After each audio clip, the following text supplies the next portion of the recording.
মামুন এবং লায়লা হচ্ছে তাদের সোশ্যাল মিডিয়ায় একটা পরিচিতি আছে, তো ওই পরিচিতির আমি যেটা ধরি যে ওই কারণেই হয়তো বা আমাকেও এভাবে করে মানুষ দেখছে, যেহেতু ওনাদের বিষয়টাই ভাইরাল। তো ওই ইস্যুতেই মনে হয় আমাকেও এভাবে করা হয়েছে, জানি না। কিন্তু সবচেয়ে বড় কথা যাই করুক, সব কিছু একটা লিমিট থাকে। লিমিটটা ক্রস হয়ে গেছে যখন আমি দেখলাম আমার ফেসবুক থেকে বিভিন্ন আমার আমি হ্যাঁ, আমার একটা টিকটক আইডি প্রসঙ্গে বলি, আমার একটা টিকটক আইডি আছে। আমি কিন্তু একেবারেই আইনজীবী তা কিন্তু নয়, আমি কিন্তু আইনজীবীর পাশাপাশি আমি কিন্তু মিডিয়া কর্মী, আমি থিয়েটার কর্মী, আমি একজন থিয়েটার কর্মী। ঢাকা আইনজীবী সমিতিতে যে নাটকগুলো হয়, খোঁজ নিয়ে জানতে পারবেন যে মেইন মেইন চরিত্রগুলো আমি করি। প্রতি বছর একদম কেন্দ্রীয় চরিত্রগুলোতে আমিই থাকি এবং আমি একজন বাচিক শিল্পী। তো যার কারণে আমার কিন্তু মিডিয়ার সেক্টরেও একটা আনাগোনা আছেই। তো আপনারা কিন্তু জানেন যে মিডিয়া সেক্টরের সবার টিকটক আইডি আছে। আর টিকটক আইডি কি আইনত দণ্ডনীয়, আপনারা কি জানেন সেটা? সেরকম তো কোনো নির্দেশনা আমাদের বাংলাদেশে নেই, তাই তো? তা আমি কিন্তু একটা জিনিস কোট করেছি, যখন আমাকে নিয়ে টিকটক নিয়ে এত কথা হলো, আমার এখানে স্ক্রিনশট নেওয়া আছে, কমসে কম 1000 আইনজীবীর স্ক্রিনশট আপনাকে আমি নিয়ে রেখেছি, আপনাদের দেখাবো, যে তাতে টিকটক আইডি আছে এবং তারা টিকটক করে। এবং টিকটকে অনেকে আছে অ্যাডও দেয়, মানে নাম্বার দিয়ে তাদের সাথে কিভাবে যোগাযোগ করতে হবে, এবং আমি শুনেছি তারা সেভাবে মামলাও কালেক্ট করে। তা আমার তো আসলে ওরকম কোনো উদ্দেশ্য ছিল না। তো যখন আমি দেখলাম টিকটক নিয়ে এত বাড়াবাড়ি হচ্ছে, তখন কিন্তু আমি একটা বিষয় ভেবেছিলাম যে আমি টিকটকের বিরুদ্ধে একটা লিগ্যাল নোটিশ দেব।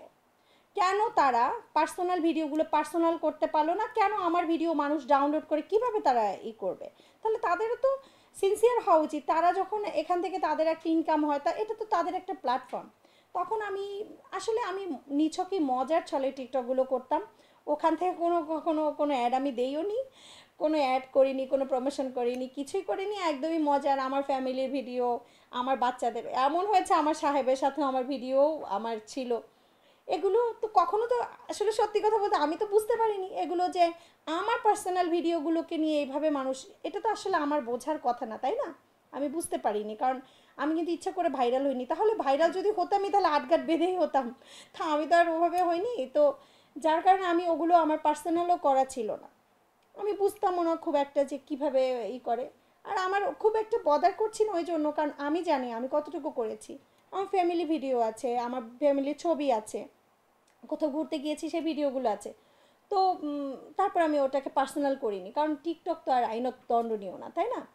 তখন আমি তখন কি করলাম যে আমাদের আইনজীবীরা যে এইগুলো লিখছে, আমাদের কত আইনজীবী যে এই অ্যাড দিয়ে বেড়াচ্ছে টিকটকে, ইভেন তো তাদের নাম্বার দিয়ে, দেখেন আমার টিকটকে ঢুকে আমি তো ফোন নাম্বার দেইনি, আমি কিছুই দেইনি, তাতেও মানুষ অনেক ইনবক্স করে। অনেক সময় আমরা তো দরকারও মনে করি না যে ওগুলো আমি একটু খুলে দেখি কে আসলে, আমাকে অনেকেই লিখে আপা আমার মামলার বিষয়ে দরকার, আপা আমার আমি কিন্তু ওখানে, কারণ আমি ওটা জাস্ট এন্টারটেনমেন্ট, একটু ফান করার জন্য করি, ওটা থেকে তো আমার আসলে কোনো রুটি রুজি না। আর সাইবার পুলিং যে কি পরিমাণ একটা দুর্বিষহ ব্যাপার, আমি অনেক ধরনের ইউটিউবারকে দেখেছি মিডিয়া এসে কান্না করেছে, কিন্তু আমি খুব স্ট্রং মেন্টালিটির মানুষ। আপনারা কতটুকু বুঝতে পেরেছেন আমি জানি না। আমি এটা নিয়ে যদিও বদার করিনি, তারপরও আসলে খুব কষ্ট হয়েছে বিষয়টা হজম করা। কারণ হয় কি, আত্মীয় স্বজন অনেকে যারা বোঝে না, যারা জানে না, অনেকেই তো না বুঝেই আমাকে দোষ দিয়ে দিচ্ছে। আমার ভুল ছিল কি বলেন তো? আমার ভুল ছিল কি একটা ভিডিও করা মামুনের সাথে? এটা একদমই মজার ছলে। এবং ভিডিওটা কি, ভিডিওটা কোনো মানে এমন কোনো ভিডিও না যেটা মানে খুব দৃষ্টিকটু।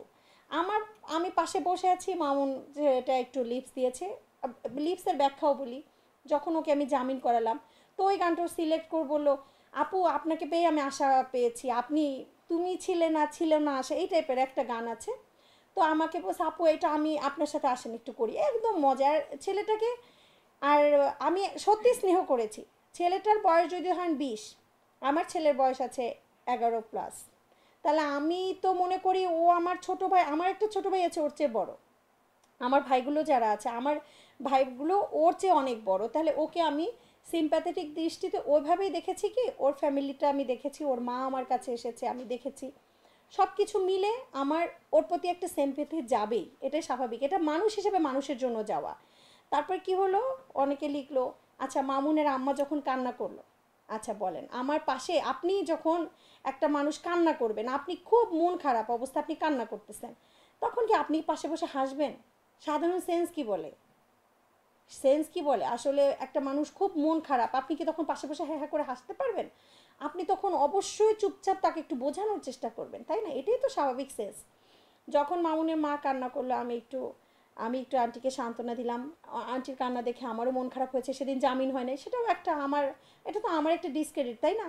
একজন আইনজীবী যদি একটা মক্কেলকে জামিন না করাতে পারে, রিমান্ড আমি নামঞ্জুর করেছি, এটা যেমন আমার ক্রেডিট, বাট আমি যখন আইনজীবী হিসেবে জামিনটা নামঞ্জুর হয়েছে তখন ওটা আমার জন্য, এবং আন্টি যখন কান্না করলো ওটা তো আমার জন্য খুবই ডিসক্রেডিট এবং আমার জন্য মন খারাপের একটা বিষয়।